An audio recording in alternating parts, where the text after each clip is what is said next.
Sean Daniel with Guitar Control here, and today we are going to talk a little bit about numbers. And before you fight me on this and be like, why are we talking about numbers? I dropped out of high school specifically to play guitar so I don't have to deal with math and numbers anymore.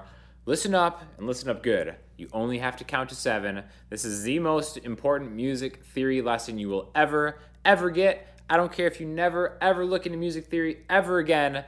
This is something that every good guitar player, every good musician needs to know, and we're going to break it down in a really easy way. And also make sure to click the link in the description because it's going to give you a sheet that kind of simplifies this to help you remember it in case you don't get it right away, because there's going to be a decent amount of information covered in here that you're never ever going to forget, and you're going to be really happy that you watched this video. So basically, like I said, all it is you have to count to 7. There are 7 numbers in music worth remembering. You can get into more than that. This is a great gateway into music theory. I remember when I first figured this stuff out on my own, no one ever told me. I was like, why did no one ever tell me this? But essentially, we're turning chords into numbers to remember them as progressions. Now, before even you think of that, you might have heard musicians say, like, go to the 5 chord, go to the 3 chord, something like that. This is what's going to be explained. So all of it comes from the major scale, and we're going to do this in the C major scale because it's the easiest one. We're not even going to get so far into the depths of the notes. We're just going to talk about numbers. So the C major scale sounds like this. C, D, E, F, G, A, B, and then we have another C again, okay? So everything comes from the major scale, and this is no exception. Any one of these 7 notes can become a chord, and this is true in any key. We're just picking the key of C as an example. We're going to transpose it into another key at the end just to kind of show how this is movable across any single note, any single key in music. But in the key of C, and when you say the key of C, that means we're using the C major scale. That means we're using this shape. C, D, E, F, G, A, B, C. Really easy to remember. It's just the letters of the alphabet, no sharps or flats in the key of C. So these numbers, 1, 2, 3, 4, 5, 6, 7, and then 1 again, that's another C, are really important when it comes to writing songs, playing songs, remembering songs. And that's because we can assign each of these notes a number. So instead of thinking C, D, E, we think 1, 2, 3. And now why is this important? Because every one of these numbers becomes its own chord in a key. And learning the chords in a key is a very essential piece of tool for remembering longer chord progressions, for knowing where to go in a solo, for being able to communicate to other musicians. There's too many different reasons to even list as to why important this is, how important this is. So let me just start off by saying there's a shortcut to knowing which one of these numbers become major chords and which one of these numbers become minor chords. I bet you intuitively already understand a lot of this already, because if you've ever tried just like playing up songs off like a chord chart on maybe like a tab slide or something like that, you'll notice like, oh, a C major and a G major go together with like an A minor a lot of the time, sometimes a D minor or E minor, sometimes a F. This is just kind of like the reason all these work together. So basically, the first note in any key, any major scale, again, this is a C, becomes a major chord. So the first chord, the 1 chord in the key of C major, is a C major. Now, the thing that's kind of confusing about that is if you say C major, I don't know, are we talking about a C major chord? Are we talking about the C major scale? I'm not really sure. So a C means C major. For the purpose of this is going to be the 1 chord in the key of C. Now, there are also 2 other major chords that go with C in this key. And those are always going to happen on the 4th and the 5th notes. A fancier way to say that is the 4th and 5th degree, scale degrees. If you ever hear that term, that just means the number in the major scale. So if we have this, again, 1, 2, 3, 4, 5, 6, 7, 8. And again, this is going to be on that sheet in the description. This is the 8th fret on the E string, the 10th fret on the E string, 7A, 8A, 10A, 7D, 9D, and then the octave, the C again, C, D, E, F, G, A, B, C. The 1, the 4, and the 5. 1, 2, 3, 4, 5.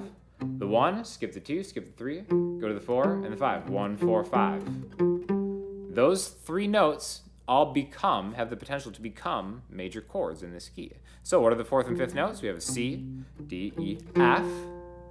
F is the 4th note. G is the 5th note. C, F, and G. All 3 of those become major chords, okay? Now we can go more into depth about the notes that consist of these different chords and why they go together, but this is just kind of like a shortcut to know that the 1, the 4, and the 5 are always going to be major in a key. That's why C, F, and G always sound really, really great together because they fit in that key. Now you may have noticed we skipped a couple notes. We skipped the second note and the third note. Now those become minor chords. In fact, the 2, the 3, and the 6 in any key become minor chords. So if we were to flesh that out, we'd find out that the 2 in C is a D, the third note in the key of C is an E, 4 is F, 5 is G, 6 is A. So 2, 3, and 6 in the key of C is a D, an E, and an A. Again, those 3 notes become minor chords that we can use. So the 2 chord in the key of C is a D minor. The 3 chord is an E minor, and the 6 chord is an A minor. Okay? So we have a 2, 3, 6, and a 1, 4, 5. Now, just knowing this, we can play pretty much almost any song ever written in a chord form with maybe the help of a capo with just this one key. So I want to talk about how we can kind of use these numbers to make a progression. We just have numbers 1 through 6 in the key of C. We can randomly pick a bunch out. We can start with a 5, go to a 2, go to a 1, and then a 4. So a 5, 2, 1, 4 progression in C, which now you know, now you're starting to sound like a musician. In fact, if you ever see Roman numerals written down on a chord sheet or something like that, they pertain to the scale degree in a key. So a 5, 2, 1, 4 in the key of C. What's the 5? C, D, E, F, G. There's the 5. What's the 2? 1, 2. Remember, 2, 3, 6 are minor. The 2 is D minor. What did I say? 5, 2, 1, 4. The 1 in the key of C. 1 is major, C. 4, C, D, E, F. F is major. So 5, 2, 1, 4 in the key of C would be G major, D minor, C major, F. Any combination of those numbers, 1 through 6, is going to sound good. There's no way that you can screw this up. Even you. I promise you. There's no way you can screw this up if you do the math right. And the math is so simple. 1, 4, and 5 become major chords. 2, 3, and 6 become minor chords. If you learn nothing else today, please take that with you and just make it. I remember the way that I remembered it was like grouping 1, 4, and 5 together was like 1 plus 4 equals 5. Grouping 2, 3, and 6 together, 2 times 3 equals 6. However you want to remember it, there's no wrong way to do it. Now, we've kind of skipped one note, and that's the 7th note. So the 7th note in the key of C, 1, 2, 3, 4, 5, 6, 7, is a B. In fact, there's always an easier way to get to the 7th note from the first note in a key. So here's our first note. Instead of counting up to that, we can always just go backwards a half step. C, B. The 7th note is always going to be right below the root note. Now, in certain genres of music, you're not even going to see the 7 chord, the 7th note, become a chord that much because it ends up being a diminished chord. What diminished means is it means it has a flat 5. So the sound of a flat 5 is not the most pleasing thing. And again, a 5, when I say a flat 5, like if I'm in C still, a 1 and a 5 is a C and a G. A flat 5 would be taking this 5th note, flattening it 1 fret. Right there. So that's a C diminished quality right there between a root and its flat 5.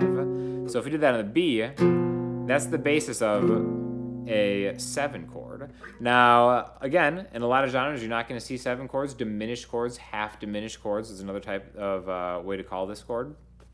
But in a lot of genres, you do. And in fact, it's really pretty if used correctly. So this right here is a B minor 7 flat 5. Again, a long name, just meaning it's a diminished chord, the 7 chord in a key. So if we had that same progression, that 5, 2, 1, 4, I think is what I was talking about earlier. If we had that same progression, but we want to like scoot a diminished chord in there, let's maybe make it a 5, 7, 1, 4. All that would mean is like the 5th chord is major G. 7th chord would be a B diminished. And again, I'll talk about this voicing in a second. So 5, 7, 1, 4. Okay, now for a split second, the there's tension in that seventh chord is kind of going into. I don't want to make this lesson all about 7 chords, but it's just good to talk about. And again, this is just really easy voicing. It's 2A, 3D, 2G, 3B. Half diminished is what this is called. B half diminished. There's my root note. Always happens on the 7th note in any key. But basically, it's more about just like seeing these numbers, these scale degrees, and turning them into chords. Remember, 1, 4, and 5 are major. 2, 3, and 6 are minor. 7 is diminished. So any way you want to plug and play those, they're always going to sound good together. So let's transpose this. Let's do it in a different key. Okay. Let's pick the key of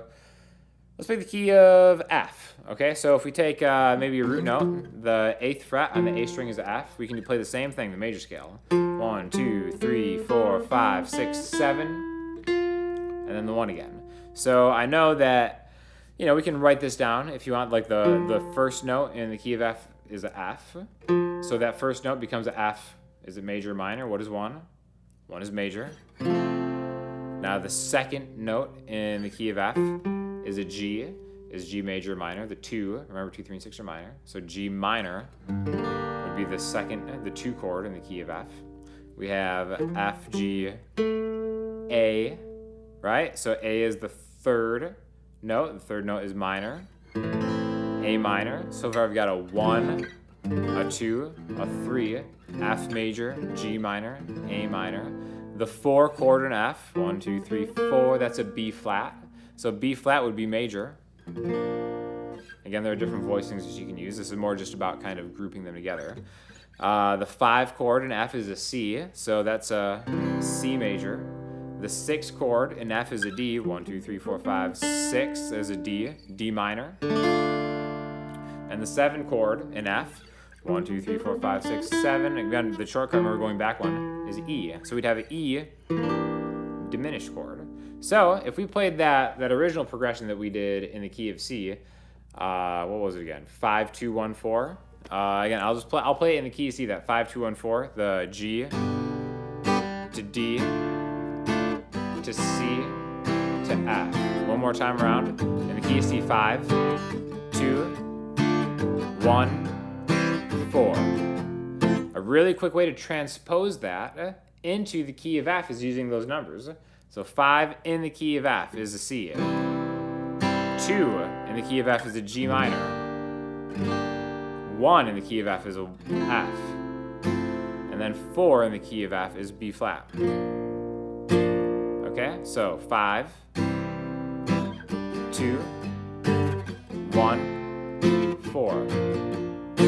It's not so much about the chord voicings, it's about just moving those numbers around. And once you have a grasp of the concept of turning notes into numbers and those numbers into chords, it gets incredibly easy to start changing keys, especially maybe if you're working with a singer who's like, can you play that like up a step? And maybe you don't have a capo, or you're not in a position where you can play chords that use a capo. You can be like, okay, yeah, I can do this up a step. Like if I was in the key of F and I want to just move it up to the key of G, I'll just take a 5, 1, 2, or a 5, 2, 1, 4 in the key of G, 5 in the key of G, G, A, B, C, D. I'll start with a D. Then I got to go to the 2, G, A minor. What's the 1 in the key of G? It's G major. 4 in the key of G, C. So I'm really kind of effortlessly, fluidly moving through, cycling through keys, because I can just take one group of numbers and apply them to any kind of major scale. So the importance of the major scale, I can't talk enough about it. I really think this is just something for you to memorize. The 1, 4, and 5 always become major. The 2, 3, and 6 always become minor. Now, these aren't rules. It's music theory. These are kind of guidelines. This is how it works to kind of get chords in a key together. By no means does that mean you can't use chords that don't apply to these rules. In fact, maybe something that you've seen is the 2 chord being used as a major chord sometimes. So like in the key of C, right? I know that you've seen progressions that are like C to D to F to G. That didn't sound bad, right? C. Like we said before, there are only 3 major chords, the 1, 4, and 5 in a key. Right there, I took the 2 chord, which should be minor, and I made it major. And guess what? It sounded fine. You can still break these rules, but we are technically going outside of a key to make that D minor chord into a D major chord. So, by no means is this something that you feel like you have to adhere to all the time, but if you have any ambitions of playing with other musicians, playing with singers, being able to transpose things, being able to turn the numbers of the major scale into chords and knowing which chords those are, 1, 4, and 5 are major, 2, 3, and 6 are minor, 7 is diminished, is in my opinion, the most important piece of theory that any musician can know. So if you have any questions, please hit me up in the comments and I'll get back to you as soon as I can. Thanks a lot.